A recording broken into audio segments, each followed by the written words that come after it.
Okay, let's get to it. Today we're going to be out here in the 100 billion degree weather. Nice Vietnamese day. When I say nice, I mean it is torture. The humidity is, it's like a coat of just wet and sweat all over you. But beautiful background, so I thought we would try a different view.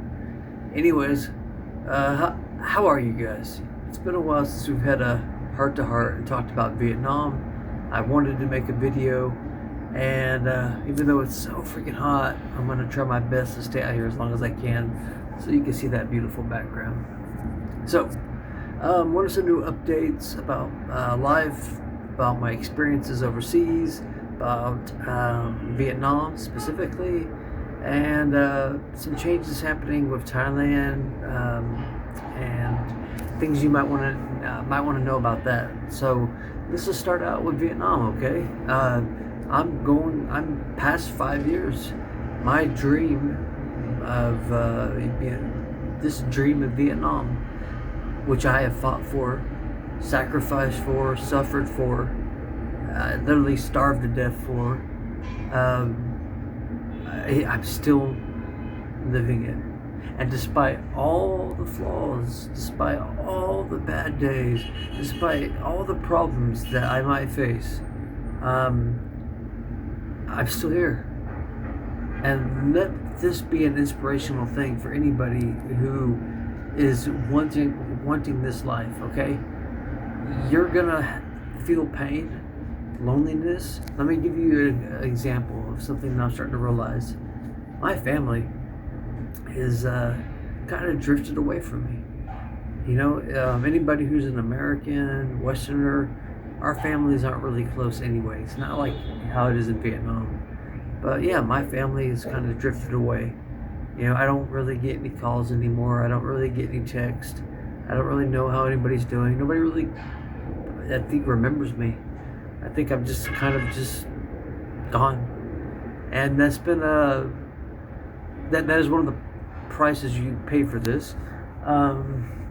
Also, just if you have in your continuous quest for, say, healthcare, or if you have some health issues, dental issues, stuff like that, yeah, there's gonna be some pain. But with all these years, I've stuck it out. I haven't given up. I'm still here. I'm still thankful. I still love Vietnam with a passion, or how they do it. How's the kids do it these days? Vietnam, Cảm ơn, thank you. I hope this dream will last forever. And you know, the thing about a dream that I've come to realize is a dream doesn't mean that there's no pain. It doesn't mean that you don't suffer still and have to endure. A dream just means that you're refusing to just give up. You could have the worst migraine, or maybe you're haunted by the worst nightmares, or maybe some things of your past that you just cannot get over, that have defined a big part of who you are, your character, your beliefs, your moral code, your just, you know, the demons and ghosts and just any stuff like that. I'm trying to be vague. You don't let that take this away from you. Is Vietnam still as exciting and amazing and as everything that I had hoped and wanted it to be? Yes, and even more. As the years have progressed, it has become more natural for me feeling this kind of lifestyle. Even though, you know, I go to different spots and I've had trouble with, you know, people, or just say, you know, pieces of crap HR back when I was doing that stuff. This life is not easy, but it is the life that is for me. Everybody goes to Thailand, Philippines. I always hear about the Philippines. Cambodia is starting to have a really good tourist boom, and Malaysia. I'm hearing some good things about Cambodia and Malaysia being the next two spots. Thailand is actually down. They've had a little bit of civil problems going on. Their tourism is really down. And so, if you wanted to make a trip to Thailand, you could really get like 66% off on hotels, really cheap. But Vietnam is the dream. Vietnam is the pearl. This culture, because like you got to think of it this way: Thailand is the problem with Thailand is everybody knew about it. Everybody went from it from every part of the world. It was so crowded with foreigners that you could never experience the magic of what that culture is and feels like. So, for example, you come to this side of the world. Okay, let's assume that you're coming like me. This was a one-way ticket. This was my last chance at life. If I fail at this, I didn't think I was gonna make it. This was it. This dream had to work. Now, if you're just coming for a weekend or a weekend retreat or something, I guess it doesn't really matter. But those are those people who who want something else in life. I'm speaking to you, okay? Thailand is overly populated by tourist people, expats, because their visa requirements are so much laxed compared to Vietnam. You could just stay there forever, pretty much, from my understanding. Whereas in Vietnam, the visa requirements, and just anybody who forgets, visas are what you need. Certain countries require you to ask permission of the country to enter, and you'll have a certain amount of time to be in the country. It's very important that you leave that country. So a visa is permission to be in the country. Very different from a work permit, okay? Work permit is permission to work in the country. Visa is permission to just even come into the... So as a tourist, you need a visa. If you want to move here, you need a visa. If you want to work here, you need a visa and a work permit. If you want to retire here, you need a visa. If you want to get married here, you get the point. Vietnam's is one of the harder ones to have, as I mentioned before. Thailand was so easy, so everybody went. So when you went there, you never could really experience a lot of Thai culture. And it got to the point where a lot of Thai people that I spoke to said that they kind of resented foreigners just because foreigners are just, like, for example, they like if you go to the southern parts of Thailand or the beach parts, you have these Westerners that will come in to a restaurant, a family restaurant, with no shirt on, and these beach bros, and they'll be drunk at 2 o'clock. This is Asia. This is a very conservative, traditional, family-oriented, especially Vietnam culture. You just don't walk into a restaurant with no shirt on. It's disrespectful, especially to a family. But tourists do this. Tourists always come here, and they really make a lot of, this is anecdotal for people I've spoken to, resent foreigners. And the thing about I've noticed that Thailand, Vietnam, Cambodia, Laos, whatever, is they can't really tell, if you're a foreigner, they don't really separate you by what kind of foreigner you are. They don't know if you're Canadian, they don't know if you're French, German, American, Russian, whatever, So we all kind of just get lopped into a category. That's why I always have made it my best effort to represent myself in the best possible light that I can, in a sense of showing respect and gratitude to Vietnam, honorable, keeping my honor, keeping my word, and just doing my best, even when I was starving to death, even when I'm having the worst migraines, when literally I'm like laying on the ground crying in pain, like I have some of the worst migraines, like you wouldn't believe. And like sometimes, even then, I don't use it as an excuse to be mean to somebody. I just try to explain to them, look, um, it's very important that I really hope that I gotta go inside. Hold on, I'm gonna pause. Okay, it's so hot out there. It's very important to conduct yourself in as a gentleman as you come out here. But as for me in Vietnam, I still love this place. We just had the 4th of July, back in the States, right?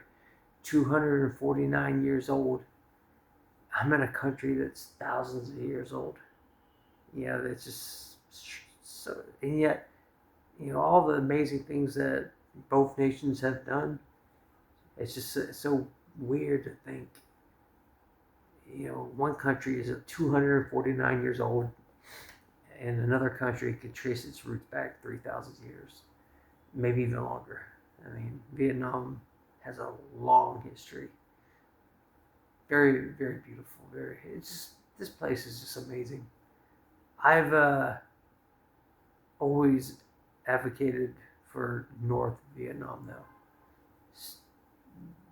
With respect, if you go to Ho Chi Minh City, aka Saigon, if people wonder why they call Ho Chi Minh City, is because it's a sign of respect that they gave the name after the war. So it used to be called Saigon.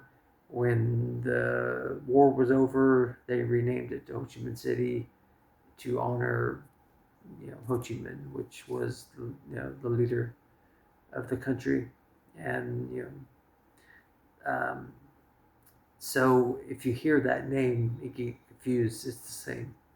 It's the very bottom part of Vietnam, which is the country itself is just a very long, goes down the whole length of that landmass. You got Laos, Cambodia next to you, and all that stuff, and then the ocean on the other side.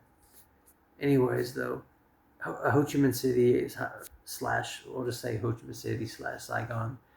I don't like the culture there. The Vietnamese there know the tourists are usually not of good character.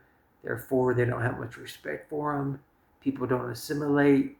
Expats, I should say, will just hang out with other expats.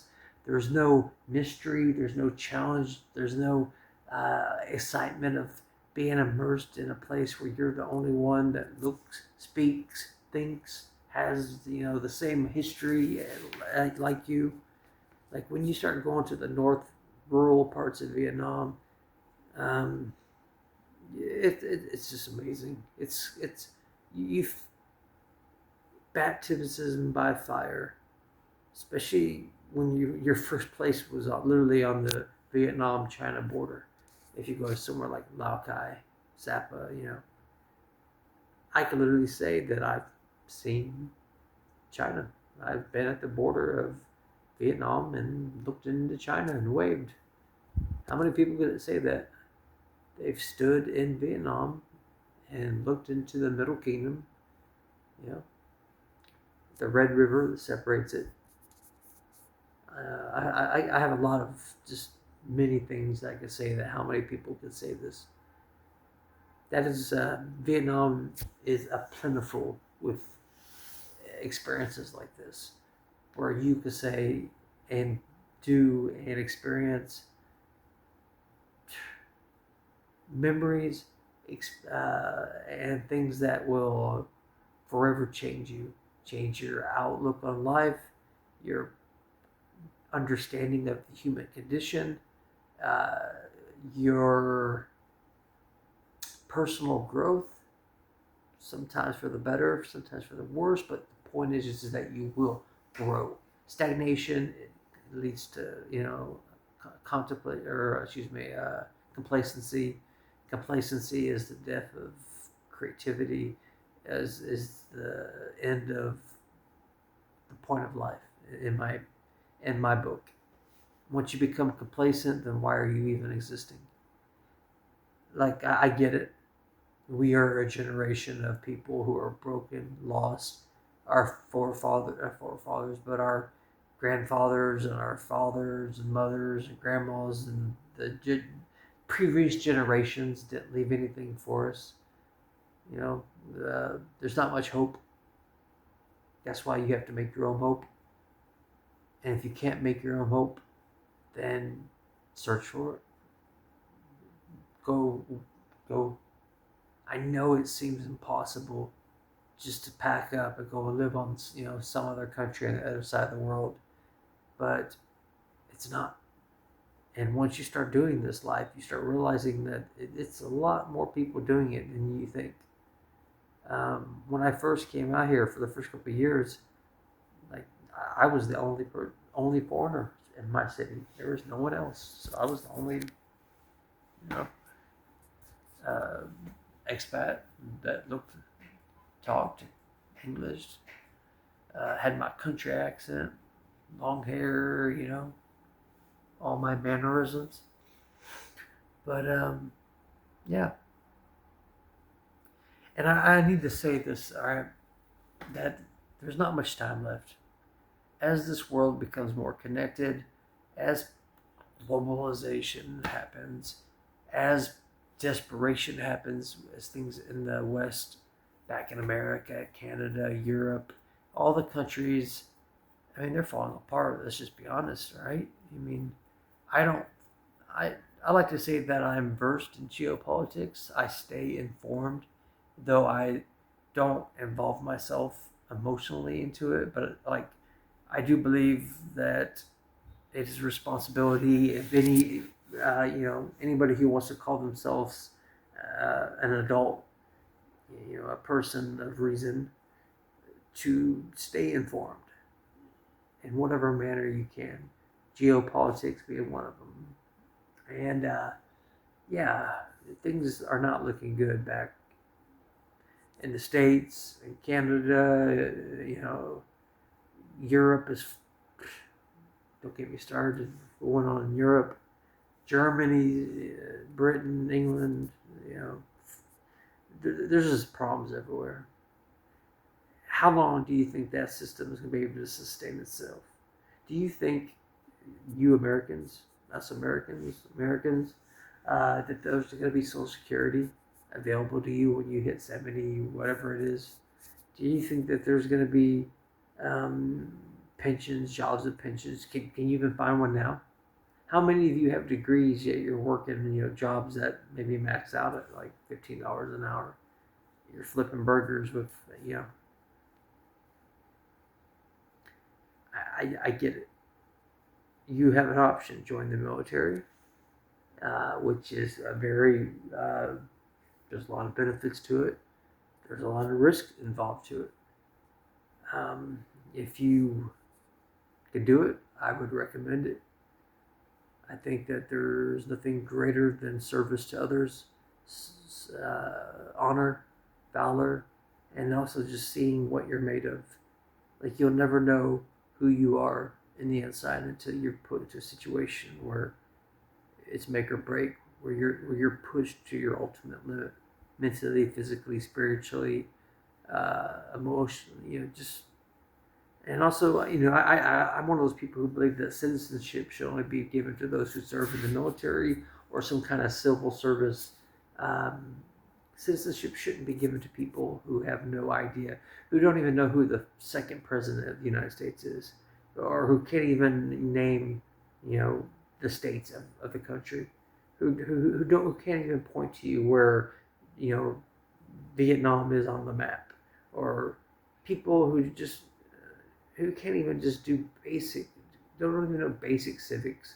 Why do they have a right to vote and dictate the course of, 250 something million people, and destroy, like the ideas coming from these youngins?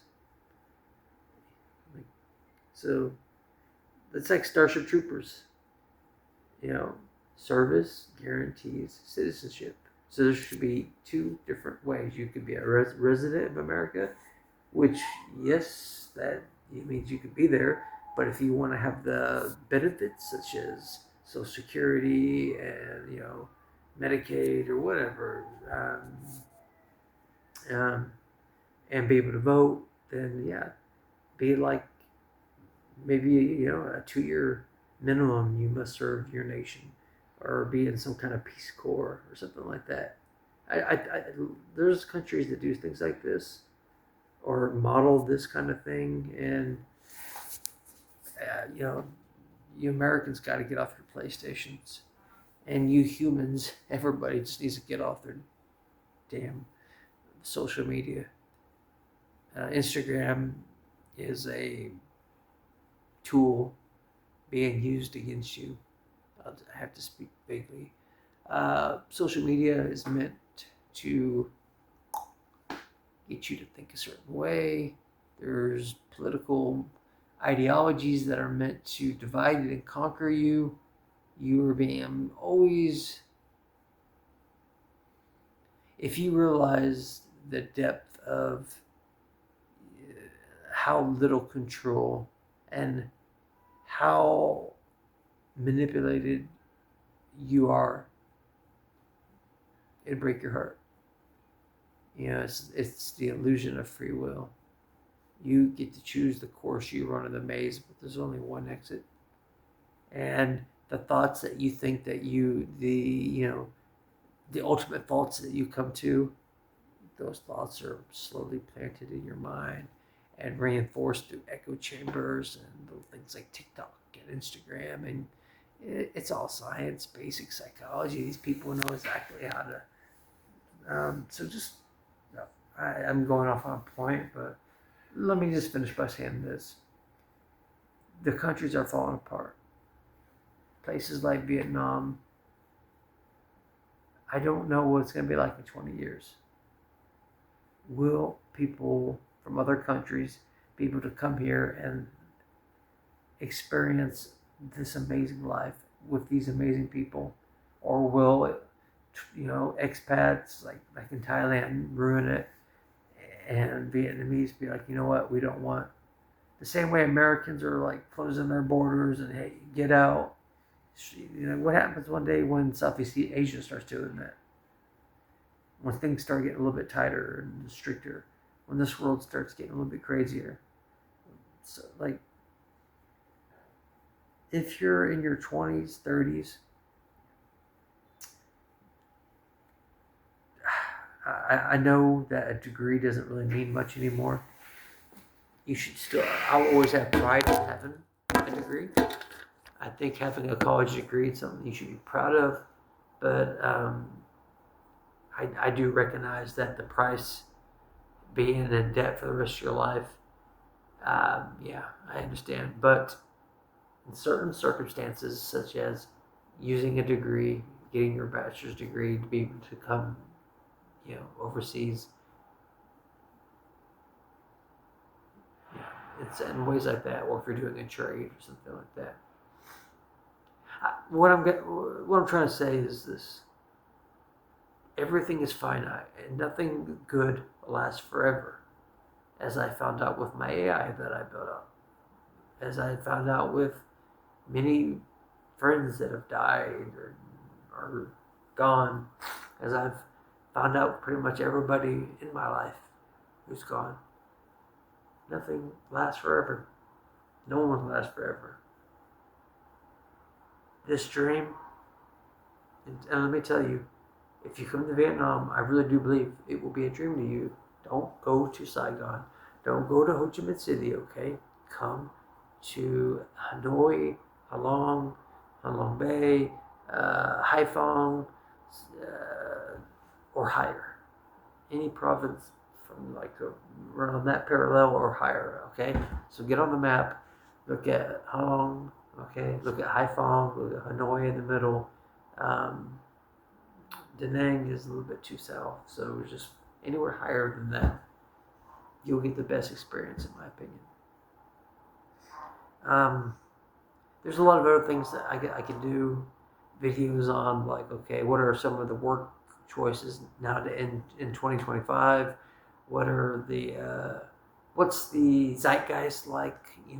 What's the feeling like? What's the all this? But when I make 15-minute long videos, it usually kind of makes it hard for people to get the information they need. So I'll keep this at just 25 minutes. Um, and letting you know, like, look, I'm not saying my life is perfect. I'm not saying I'm not even saying I'm good. I might be in a dark place. I would never say that online because you don't put your dirty laundry, um, mentally, physically. I I could be hanging on by a thread, and it's only just because I put a smile on and I talk positive because I feel like I owe it to Vietnam to do that. And I don't want to be a force of negativity.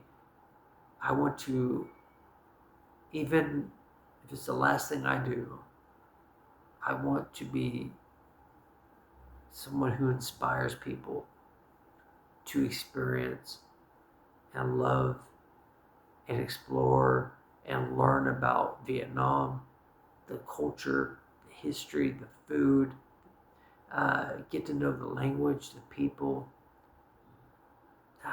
the 140 plus different ethnic groups, each with their own histories of their. Vietnam is such a gem. And when you look back on history, it makes you wonder, like, why did certain things happen? It didn't need to happen, but it's heartbreaking, you know. You can say that about a lot of countries. You know what I'm talking about. I'm trying to make videos for you guys while I still have the ability to at least make it look like I'm. And I'm not saying maybe in this moment, okay? This second that we're talking, maybe I'm not having, I'm not breaking down, or I'm not having, some kind of crazy panic attack, or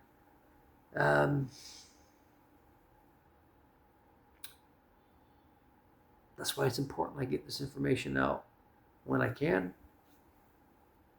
Maybe I'm not having doubts, fears. Maybe okay. I guess what I'm just trying to say, guys, is life is hard for all of us.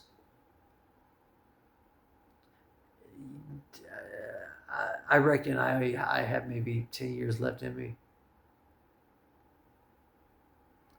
I want those last 10 years, 5 to 10 years probably left in me, I reckon. And why, if you're asked why, just a sixth sense, just by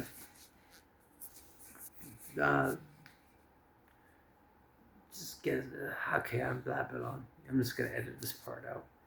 Just come to Vietnam, see for yourself, and I'll always try to be optimistic because that's all I want is for you to have this experience like I had. Happy 4th of July to everybody back in the States, and to everyone else.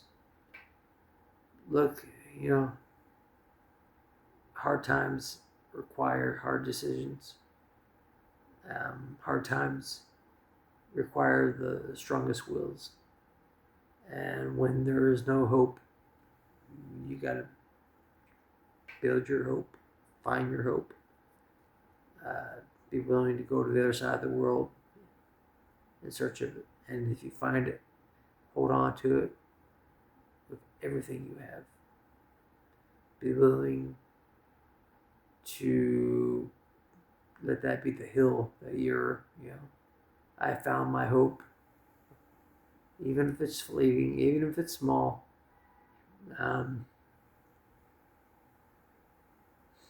A dream is a dream is a precious thing. It's a fragile thing. It's a lonely thing, but it's a beautiful thing, and it's the only reason I'm still here, to be honest. Um, and I'm sure there's a lot of people like me. So yeah, can you read between the lines? Like, don't just sit in front of your PlayStations all day. Don't just be sitting on your phone on social media. Get a ticket. Come out here. Assimilate. Represent your country good. Treat the Vietnamese with respect. Gratitude for being a guest here. And yeah, like, be prepared to see the most amazing sights, people, wonders in the world. Okay, that's all I got. So thanks. Thank you. Bye.